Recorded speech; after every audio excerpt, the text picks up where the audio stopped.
Hey guys, আসসালামু আলাইকুম। Italy থেকে Sheikh Niloy and welcome to another new blog. কি অবস্থা সবার? আশা করছি সবাই খুব ভালো আছেন। আল্লাহর মতো আমি অনেক অনেক অনেক ভালো আছি। সো আজকে বিকালবেলা যে পরিমাণে শীত পড়ছে ইতালির শীতটা যদি কোনো বিলে বিছেই পাইতাম, সালার মধ্যে ভরে হলেও জমের পিটান পিড়িতাম জীবনের একটু শখ। কারণ এত পরিমাণে শীত, যে শীতগুলো আসলে সাধারণ একটা মানুষের পক্ষে মানা সম্ভব না, এত পরিমাণে শীত করে, যার কারণে দেখতে পাইতেছেন রাস্তাঘাটে মানুষের পরিমাণ খুবই কম। সো বিকালবেলা আমরা যাইতে আসি একটা পার্কে। আমার সাথে আমার আম্মু আছে, বাবা এবং ছোটো ভাই। তারা অনেকক্ষণ আগেই বেরিয়েছে বিকালবেলা পার্কে খেলবে, এই কারণে এই যে পার্ক দেখতে পাইতেছেন, এই জায়গায় বাবা এবং ছোটো ভাই তারা দুইজনই আছে। মূলত আজকে আমার বাইরে হওয়ার তেমন কোনো ধরনের ইচ্ছা ছিল না, কিন্তু তারপরেও বাইরে যেতে হয়েছিল, কারণ ছোটো ভাই ড্রোন উড়াইবে। সো ছোটো ভাই যেহেতু ছোটো, ড্রোন উড়ানোর অভিজ্ঞতা কোনো সময় করে নাই, বা আগে পরে কোনো সময় উড়ায় নাই একা একা, যার কারণে আর কি ড্রোন উড়াইতে হইলেও আমার সাথে করে থাকতে হইবে। এই লেগেই আর কি মূলত আজকে বিকেলে আমার ঘর থেকে বের হওয়া, আর নয়তো বাইরে যাবো। ছোটো ভাই খেললে বাবার সাথে গাড়িতে বাসায় চলে যাইতো। সো আমার সাথে কিন্তু এখন ড্রোন আছে, যাই এখন ড্রোনের আনবক্সিং করবো। আনবক্সিং বলতে ব্যাগের তো খুললে তারপরে ড্রোনের মধ্যে ব্যাটারি মেটারি সমস্ত কিছু সেট করার পরে ছোটো বাইরে উড়াইতে দিম বা নিজে একটু উড়ামু। আর আজকের বাতাসের পরিমাণ ছিল খুবই কম, মানে আবহাওয়াটা ঠান্ডা হইলেও খুব বেশি একটা বাতাস বা ঝড়ের কোনো ধরনের আশঙ্কা আসিল না। কারণ ড্রোন উড়াইতে হলে সঠিক বাতাসের গতি লাগে, মানে অতিরিক্ত পরিমাণে বাতাস যদি হয় তাহলে ড্রোন যদি উপরে উড়াই আর একদিকে উড়ে নিয়ে হালাই দিতে পারে। কারণ এটা কোনো ধরনের প্রফেশনাল ড্রোন না, বা 3-4 লাখ টাকা খরচ করে একটা ড্রোন কেনা না, জাস্ট একটা খেলনা ড্রোনই বলতে পারেন। এই আসলে বেশি উপরে উড়েলে যদি বেশি বাতাস ছাড়ে তাহলে আসলে কন্ট্রোলের বাইরে যায় গিয়ে, মানে ড্রোনটা উড়াই আরেকদিকে নিয়ে যাওয়ার চেষ্টা করে। সো ওই মুহূর্তে একটু রিস্ক হয়ে যায় উড়াইতে। এখন এই জায়গায় আওয়ার পর দেখলাম খুব বেশি একটা বাতাস বাতাস কিছু নাই। দর্শক, আমাদের ড্রোন কিন্তু একদম প্রস্তুত। এবার আমি ড্রোনটা কিন্তু ফ্লাই করার জন্য আমিও প্রস্তুত। সো এবার যদি একটা চাপ দিই, আস্তে করে ড্রোনটা একদম উপরে উঠতে যাবে। দর্শক, আমাদের ড্রোন কিন্তু একদম উপরে উঠে গেল। এই যে দেখতে পাইতেছেন খুব সুন্দরভাবে কিন্তু উঠতে আছে। এই ধরনের ড্রোনগুলো উড়ানোর জন্য বিশেষ একটা জায়গা লাগে, যেই জায়গাগুলো আসলে বাসার মধ্যে সম্ভব না। বাসায় যদি ড্রোন উড়াইতে চাই তাহলে আসলে ওই যে উপরে ওঠে না, উপরে ওঠানো চড়ে এখানে বাসার ছাদে লাগে, যে বাড়ি খেয়ে পড়ে যেতে পারে। তারপর ডাইনে বাই ঘোরানোর সময় বিভিন্ন রকমের সমস্যা হয়, বা বাড়ি বুড়ি খেয়ে পাঙ্খাগুলো ভাঙিয়ে যাওয়ার একটা রিস্ক থাকে, যেই কারণে আর কি বাসায় ভাইয়া উড়াইতে পারি না।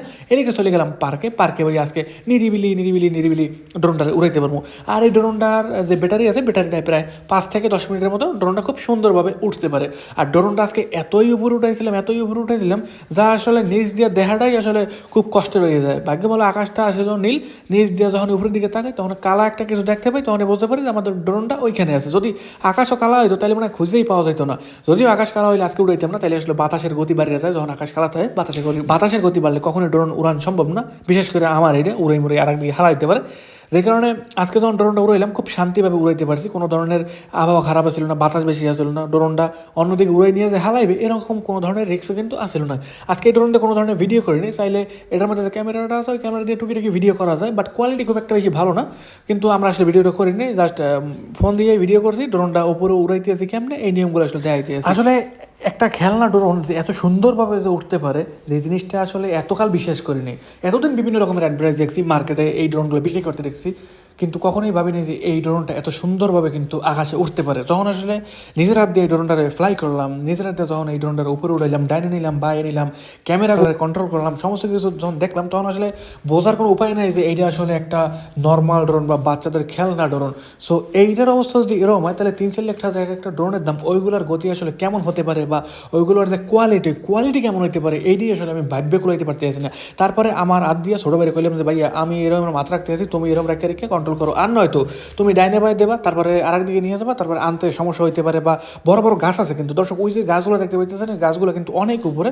তো কোনো কারণে যদি গাছের ভিতরে হাঞ্জে যায় তাহলে কিন্তু গাছের উপরেই পড়ে থাকবে। এটা এমন একটা ভারী ড্রোন না যে গাছের উপরে পড়ার পর ফলের মতন একদম গাছের উপরে নিচে পড়বে, এরকম কিছু না। ড্রোন যদি গাছের আগায় বাজে থাকে, গাছের আগায় কিন্তু বাজে থাকবে। তারপরে যদি নামাইতে হয় তাহলে কিন্তু অবশ্যই ফায়ার সার্ভিস ফোন দিতে হবে, কারণ আমাদের নামান সম্ভব না। এরকম একটা গাছে কোনোভাবেই ওটা সম্ভব না যে একটা নিচের ধরনের একটা কিছু মারিয়ে তারপরে নিচ দিয়ে একটা বড় ইটের টুকরা বা পাথর মারিয়ে তারপর ড্রোনটা নামাইলাম, হেলে মাসের গাড়ির গ্লাসও ভেঙে যেতে পারে, এরকম বড় ধরনের সমস্যাও কিন্তু হইতে পারে। এই লিগে ছোটো বাইরে করলাম যে আমার হাতেই রিমোটটা থাক, তুমি এই জায়গায় এরম এরম করে ডাইনে না বায় নাও, তারপর আসলে ওরাও খুব সুন্দরভাবে উঠছিল। আমি আসলে ভাবতেও পারিনি যে এই ড্রোনটা এত সময় আকাশে ফ্লাই করবে। দেখেন ডাইনে যাইতে আছে, বাইরে যাইতে আছে, অনেক উপরে যাইতে আছে, তারপর বাবা দেখতে আছে কিন্তু, কারণ বাবা এই প্রথমবার ড্রোন উড়ান দেখতে গেছে। এই ড্রোনটা কিন্তু বাবা ইতালির রাজধানী রোম থেকে আনছিল। রোম থেকে আনার পর হইতে বাবা একদিনও এটা উড়ান দেখতে পারে না। বাসায় কয়েকবার করে ট্রাই করছিলাম, বাসায় যখন উড়াইতে যাই তখন আসলে পড়ে যাওয়ার একটা ভয় থাকে, যে যেই কারণে আর কি এই ড্রোনটারে বাসায় বইয়ে উড়াইতে পারি নাই। সো বাবাও খুব সুন্দরভাবে দেখতে পারেন না। আর অন্যান্য দিনগুলোতে আমরা দিনের বেলা ড্রোন উড়াইছি, বাট বাবা কাজে আসছিল, যার কারণে আসলে ড্রোনটা উড়ান দেখতে পারে না। দর্শক দেখতে পাইতেছেন ড্রোনটা কি সুন্দরভাবে কিন্তু ল্যান্ড করতে আছে। অন্য অন্য হেলিকপ্টার আছে, বাচ্চাদের অন্যান্য জিনিস আছে, ওইগুলো হয় কি উপরে উঠানোর সময় ঠিকই ওঠে, বাট নামানোর সময় দাপ করে নিচে নামে, এই জন্য ব্যাঙ্কে মোটর মোটর সব শেষ। বাট এই ড্রোনটা খুব সুন্দরভাবে কিন্তু মাটিতে ল্যান্ড করলো, এবং ল্যান্ড করার পর কিন্তু আবারও কিন্তু উপরে উঠে গেল। সো বাবা দেখে কইতে আছে যে এত অল্প দামের মধ্যে এত সুন্দর একটা ড্রোন পাইছে, এটাই আসলে একটা ভাগ্যের ব্যাপার। কারণ বাবা যে কারবারে খেলনা আনছে, ছোটো বাড়ির খেলনা আসলে এক রাত্রির পর পরের রাতে আর থাকে না, মানে একদিনের বেশি খেলনাগুলো থাকে না। তো বাবা কইতে আছে যে এত কম দামের একটা ড্রোন যে এত দিন থাকবে, যেটা আসলে কল্পনার একদম বাইরেই আসছিল। তারপরে ইতালি পার্কের মধ্যে বিভিন্ন রকমের মানুষ আসছিল, এরাও আসলে তাকাই তাকাই দেখছিল যে কেমনে আসলে উপরে ওঠে, কেমনে আসলে নিচে নামে। কারণ ড্রোন বলেন, বিমান বলেন, হেলিকপ্টার বলেন, আকাশ যদি কোনো কিছু যায় সবাই আসলে দেখে, এটা আসলে একটা স্বাভাবিক ব্যাপার। আর আমরা যে পার্কের মধ্যে আছি, পার্কটা খুব সুন্দরভাবে বানানো হয়েছে, কিছুদিন আগে এই পার্কটা ওপেন করা হয়। সো এরপর হইতে বেশিরভাগ সময় আসলে এই পার্কের মধ্যে আমাদের সময়গুলো কাটানো হয়, বা ড্রোন উড়াই মজা পাই। বিকালবেলা খোলামেলা একটা জায়গা, দেখতেই পাইতেছেন চারপাশে সব কিন্তু এখন পর্যন্ত নতুন। রাস্তাটা যে বানাইছে, রাস্তাটা একদম চকচকা। কিন্তু এই ধরনের পার্কে আইয়া শুধু ড্রোন উড়ানোর লেগে আনন্দ না, এইসব পার্কে আইয়া বিকালবেলা যেটা হাঁটাহাঁটি করেন, তারপর ব্যায়াম করতে পারেন চাইলে। এই পার্কের আরেকটা গলি আছে, যে জায়গা ব্যায়াম করার লেগে অনেক রকমের জিনিস বানানো আছে, এরকম ধরে ধরে উপরে উঠে ধরে ধরে নিচে নামে, শরীরের বিভিন্ন রকমের উপকারে আসে। সো যারা যারা আর কি এই ধরনের ব্যায়াম করতে পছন্দ করে, এরা কিন্তু আইয়া সঠিক সময় আইয়া ব্যায়াম করিয়া তারপরে শরীর একদম গাম জড়াইয়া তারপর কিন্তু বাসার উদ্দেশ্যে যায়। দর্শক আমরা কিন্তু ড্রোন উড়াইতে উড়াইতে একদম লাস্ট পর্যায়ে পড়ছি। ড্রোনের চার্জ কিন্তু খুব একটা বেশি নাই, এবার আস্তে করে ড্রোনটা নিচে নামিয়ে গেল। এই নামাটার দিকে আমার অনেক বেশি ভালো লাগলো, কারণ ড্রোনটা যখন আসলে চার্জ শেষ হয়ে যায়, ধাপ করে কিন্তু নিচে পড়ে না, আস্তে আস্তে আস্তে আস্তে নিচে নামে। একবার নিচে নামার পর ভাবছিলাম মনে হয় চার্জ একবারে শেষ, এরপর দেখলাম যে না, চার্জ একবারে শেষ না, আরেকটু চার্জ আছে, আর কিছু সময় উড়ান যাবে। আমরা এখন যে জায়গায় আছি, এই জায়গায় সাধারণত বাচ্চারা ফুটবল খেলে, এটা একটা ফুটবল মাঠই বলতে পারেন, যদিও এই জায়গা নিচে মাটি না, সব টাইলস দিয়ে বানায় না, তারপরও পোলাপান এই জায়গায় ফুটবল খেলতে বেশি পছন্দ করে। সো এবার ড্রোনটা এবার আমরা আস্তে আস্তে আস্তে আস্তে নিচে নামাই ফেলবো, কারণ চার্জ একেবারেই লাস্ট পর্যায়ে। বেশ ভালো সময় কিন্তু এটা চলছিল। আর এই ড্রোনটা যখন উপর দিয়ে চলছিল, ফসফস ফসফস করে শব্দ হয়, যে শব্দগুলো আসলে অনেক বেশি ভালো লাগে। আর ওটা নিচে যদি দাঁড়ান না হয়, এত পরিমাণে বাতাস, যেহেতু ওটার মধ্যে সাইড দিয়ে পাঙ্খা লাগান না, সাইড দিয়ে মোটর লাগান না, সো এটার নিচে গেলে একটু বাতাস লাগবে, এটাই স্বাভাবিক। এই ড্রোনটার উপরে উঠানোর পর যদি কোনো ধরনের কন্ট্রোল না করতে চান, এক জায়গায় কিন্তু স্থিরভাবে রাখা যায়। যেমন এটা কিন্তু পাগলামি করে না, ডাইনে বাই ইসে করে যাইবে, কাইন্ডা ঠিক এরকম না। যখন ডাইনে বাই যাইতে গেবেন, ঠিক ডাইনে বাই যাইবে।